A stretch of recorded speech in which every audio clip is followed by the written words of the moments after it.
با نام و یاد خدا بزرگترین نقاش هستی داستان امروزمون رو شروع میکنیم. اگه دیدن این تورهای زیبای نقاشی شده برای شما هم جذابه، ازتون دعوت میکنم تا انتهای این ویدیو همراه من باشید تا نکات مربوط به نقاشی روی تور رو بهتون بگم. من زهرا هستم، به کانال من خوش اومدید. یه مدت تصمیم گرفتم تمرکزم رو روی کار تور بذارم. رو تورهای مختلف کار کردم و از تجربه استادای مختلف استفاده کردم. حالا میخوام توی 2 تا 3 تا ویدیو تجربه هامو با شما به اشتراک بذارم. اول یه بار دیگه ابزار رو بهتون معرفی میکنم. ما کارگاه لازم داریم، ترجیحاً کارگاه‌های سایز بزرگتر، قلموهایی با سرهای صاف، مخصوصاً جاهایی که میخواید خطوط رسم کنید حتما قلم‌های با سرای سالم استفاده کنید. تور میخوایم، همونطور که بارها گفتم تور ترجیحاً چشمه‌های ریزتری داشته باشه و به حریر نزدیکتر هرچی باشه تورمون برای این کار مناسب تر هستش. پالت لازم داریم، ترجیحاً پالتتون کاملا تمیز باشه. گاهی حتی یه نقطه رنگ میتونه کارتون رو خراب کنه. حالا به لحاظ مدیوم ها و رنگ ها، ببینید من فقط تصمیم گرفتم که از مدیوم تکسچر تو کارم استفاده کنم.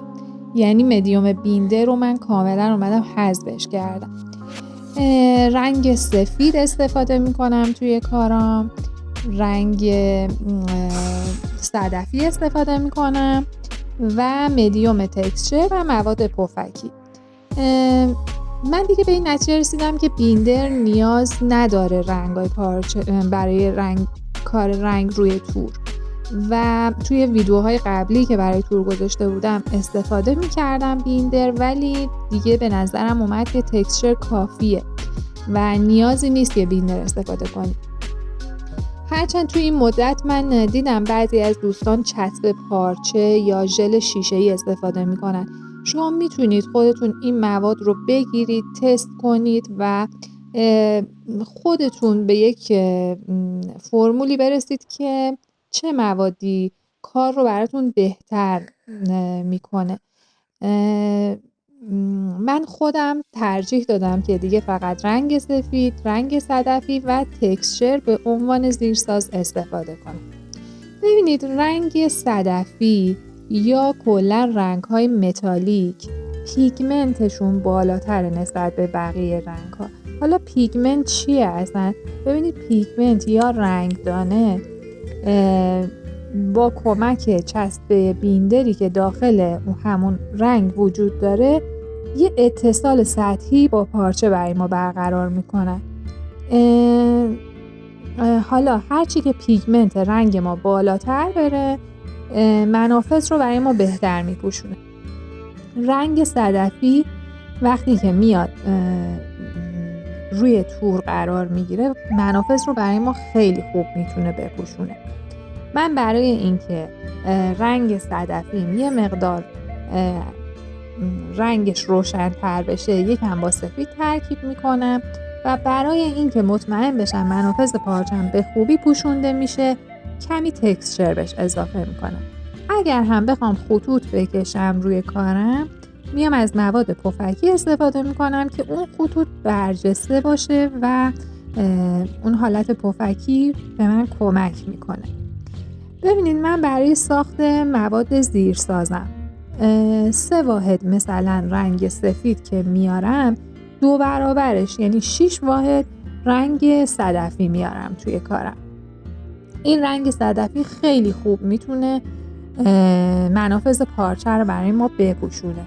حالا شما با توجه به رنگ تورتون و رنگی که میخواید روی کارتون بیارید بقیه رنگ‌های متالیک هم میتونن خیلی بهتون کمک کنن. مثلا رنگ نقره‌ای متالیک هم خیلی خوب تور رو میپوشونه، ولی بستگی داره که شما چه کاری با چه رنگی رو چه توری بخواید انجام بدید. ببینید این ترکیبی که الان من دارم میزنم فقط صدفی و سفید هستش و هیچ مدیومی بهش اضافه نشده. همونطور که میبینید خیلی خوب داره تور منافذش پوشونده میشه.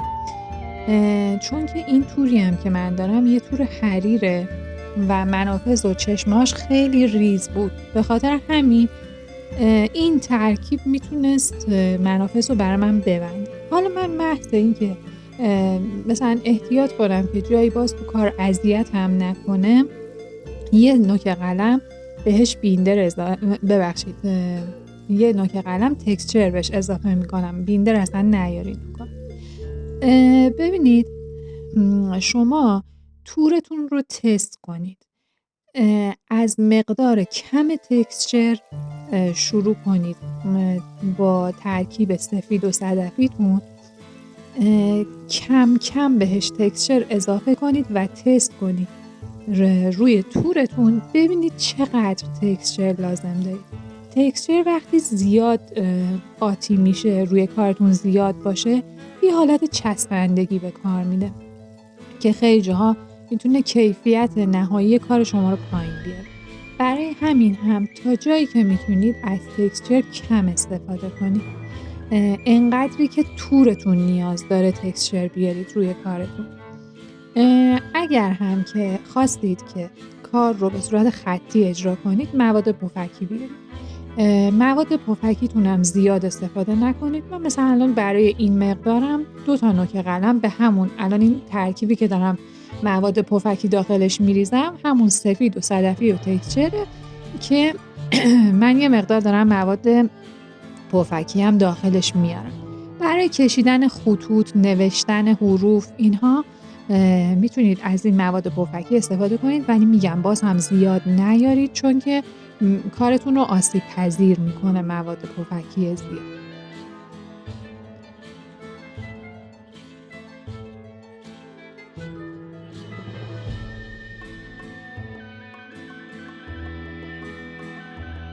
حالا من یه توضیح در مورد اینکه تور رو چجوری داخل کارگاه بذاریدم بهتون بدم.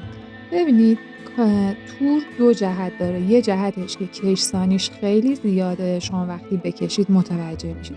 از یک طرف دیگه کشسانی تورتون کمتر. شما وقتی داخل کارگاه قرار میدید و میخواید تورتون رو بکشید که سفت کنید داخل کارگاه، از جهتی بکشید تورتون رو که کشسانی کمتری داره، تا وقتی که مثلا کارتون اجرا شد و آوردین بیرون دفرمه نشده باشه کارتون. من باز برای تور این توضیح رو میدم که حتما سعی کنید تورهایی که نزدیکتر به تور حریر هستن رو تهیه کنید. کارو خیلی براتون راحت تر میکنه. چشمه های تور هرچی بسته تر باشه، آهارش کمتر باشه، تور لطیف تر باشه، اینا همه کارتون رو راحت تر میکنه. وقتی که زیرسازهاتون رو روی کارتون آوردید و تموم شد، حالا یه جاهایی از کار قطعا اصلاحات نیاز داره. شما میتونید بیاید یه ترکیب از سفید و صدفی و از این مدیوم گلیتر استفاده کنید، اما باید یک ماده روان و نرمی درست کنید. اصلا نباید سفت باشه. این ترکیب رو کاملا روان با آب میایید رقیقش میکنید که یک ترکیب کاملا روانی به شما بده، برای روی کار استفاده میکنید. اینم از بهار خانم و نگار خانم که میز چرخ خیاطی منو تبدیلش کردم به خونه عروسک‌هاشون.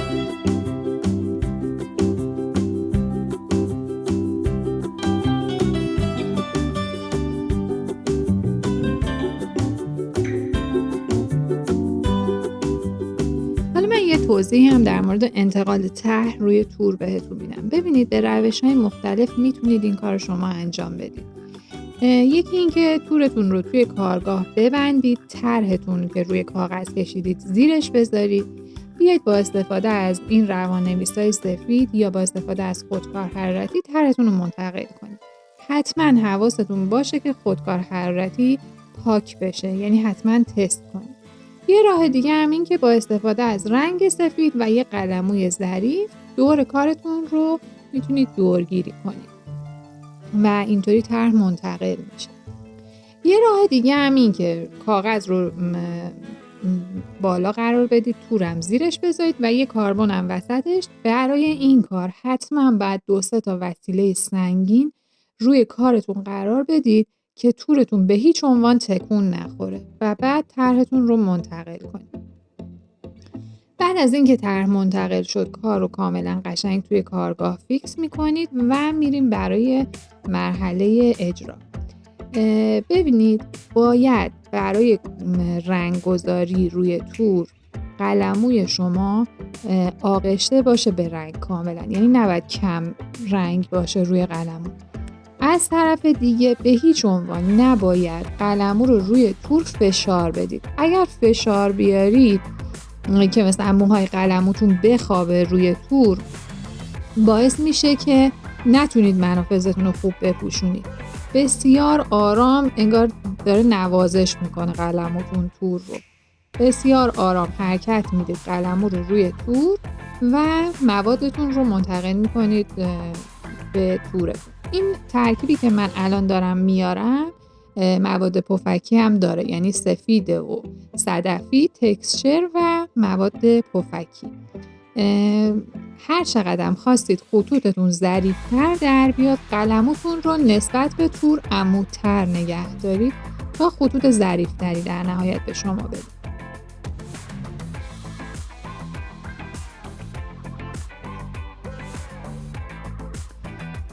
وقتی که زیرسازیتون به پایان رسید، حالا یه موقع شما میبینید منافذتون یه جاهایی کاملا بسته شده، کار کاملا تمیزه و مشکلی نداره. فقط یه شاینی رو میخواید به کارتون بدید. بیایید گلیترتون رو یه مقدار رقیق کنید، یا اگر غلظتش مناسب بود که هیچی. گلیتر رو یا تنها بیارید یا نهایتاً با یه کوچولو صدفی ترکیب کنید و بیارید روی کارتون. اما اگر که دیدید جاهایی هستش که منافذ خوب پوشونده نشده، هنوز اون حالت سوراخ‌های تور دیده میشه، یه مقدار سفید و صدفی رو ترکیب کنید و یه کوچولو هم گلیتر هم هر چقدر که خواستید حالا شاین داشته باشید گلیتر هم بهش اضافه کنید. اما باید این ترکیب روان باشه، یعنی اصلا نباید غلیظ باشه، خیلی هم رقیق نباشه. یک همین حالت ماستی که میگم، یه حالت ماستی داشته باشه ترکیبتون و اونو بیارید روی کار. در پایان هم خب اتوکشی میکنید کارتون رو. اصلا از اتوکشی هم نترسید روی تور. کافیه شما بخار اتوتون رو خاموش کنید، اتو رو هم روی درجه مینیمم 1 یا نهایتاً 2. حالا ببینید انقدری که اتو خیلی داغ نباشه وقتی کفش دست میزنید، اتو کاریش رو انجام بدید. اون حالت پفکی رو به شما میده. الان این کار تموم شد. پفکی و شاینی رو که من میخواستم به من داد. ممنونم از این که تا انتها همراه من بودید. در قسمت‌های بعدم همراه هم باشید تا بقیه تکنیک‌های تور رو هم براتون توضیح بدم. ممنونم از همراهیتون. روزگارتون به نیکی. خدا نگهدار.